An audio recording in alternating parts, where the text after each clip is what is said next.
Inaabuso ako paulit-ulit ng amain ko.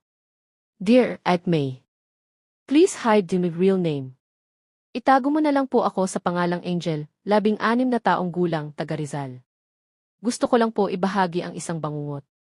At totoong karanasan na hanggang ngayon ay dinadala ko. Lumaki akong kasama ang pangalawang asawa ni Mama. Siya ang tumayong ama ko. Akala ko noon, Ate May, isa siya sa poprotekta sa akin.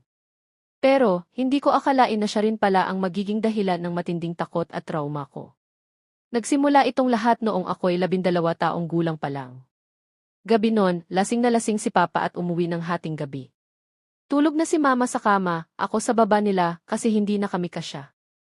Maya-maya lang, nakaramdam ako.